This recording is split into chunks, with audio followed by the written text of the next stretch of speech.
Okay, good morning everyone. How are you doing today? Good morning, I'm good. Yeah, it's so wonderful to hear that. Before we begin our class, I would like to ask you to write your name in the name text that I have provided and place it on your shirt so it can easily to recognize and address your name when I want to call your name.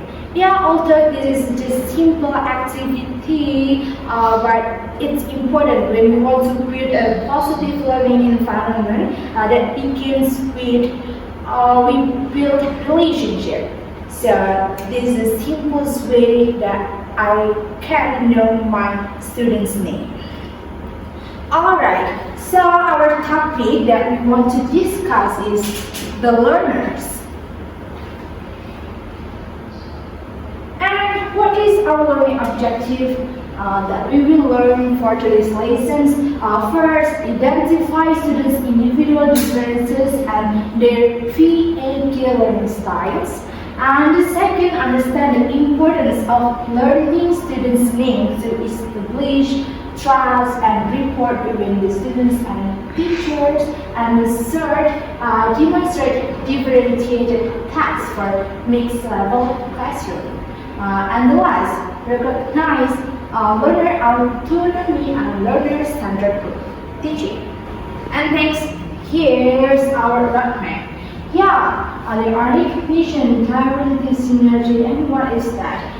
Yeah, it's important for teachers to understand our learners is as important as understanding the subject that we want to teach. It's not about the delivering the material, but we have to recognize their needs, the diverse backgrounds, the sensory preference, and the need of the students. We can imagine our class. We often picture a group of learners are learning in the same subject and in the same time. But, however, there is no classroom homogeneous. Is it right? Yes. Like people, they have own differences abilities. So we can move to the synergy that how to manage mixed level classes and larger groups, and that we can take how people's work. And next is learning that I have to explain to you why is it matters, because students will feel valued as individuals, they feel respectful by the teachers, and it can change between teachers, student bonds, and thus increase student participations. So they have a willingness to participate everything in the classroom activity. And for the individual differences, every learner is unique. Yeah, they differ in many ways. They come from the difference of backgrounds and then different learning motivations. They have a difference in the level of confidence, and they have also how they demonstrate their abilities. So we can not avoid the one-size-fits-all approach, because there are a lot of diversities between students. Okay, and the next is sensory preference ELTL that we call it. They are commonly categorized into three types of learning. They are visual learners, auditory learners, and the last kinesthetic learners. And for the visual learners, tend to learn best through pictures, video, or written information. And the auditory learners, they prefer to listen from audio, teachers' explanations, or even verbal instructions. And meanwhile, the kinesthetic learner, they have involved physical movement, like they hands-on the activity and direct experience. So I would like to give you these following situations. What do you more prefer? Are you type of learning in the visual or auditory or kinesthetic? When I will explain the situations, if you would rather to watch a YouTube video tutorial or observe step-by-step process from SAP, you raise the card of feet, the means visual.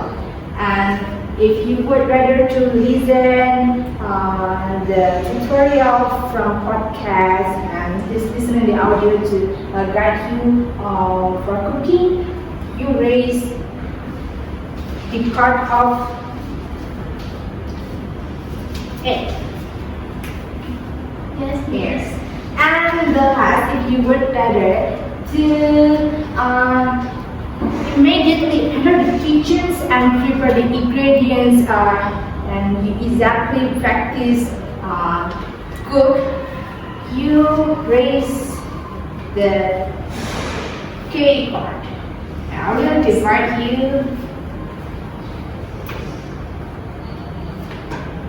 So now show your card. What do you prefer?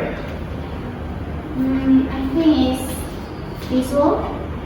Yeah. Okay. So this only you.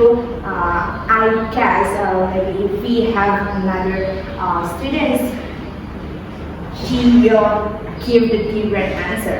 So that proves every learner has their own learning approach in the different ways. Okay, and the next slide is about mixed level challenge.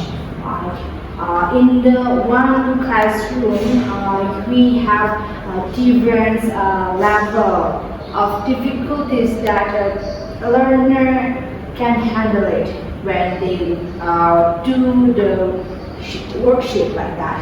And how strategies that we can give to them, share different into class groups.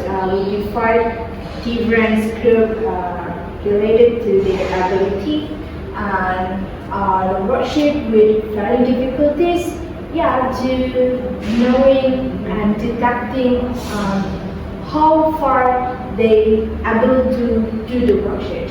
And the last is peer support. So the strong learner can assist the other learners that have weakness. When they have weakness, they have some obstacles when doing the worksheet.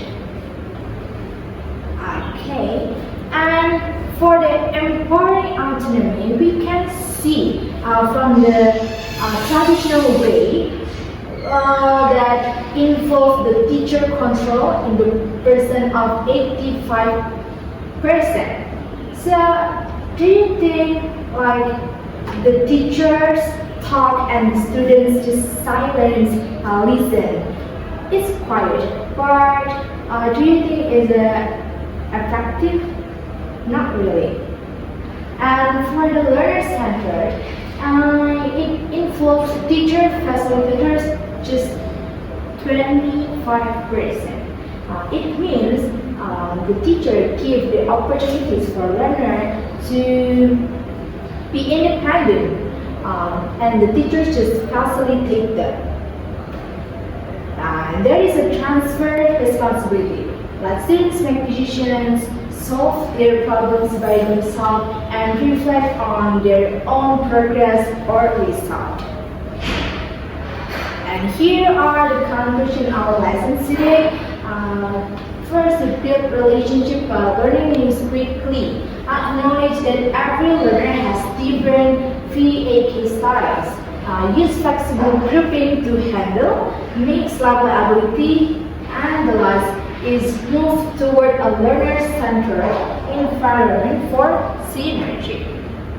And time for Q&A. Is there any questions?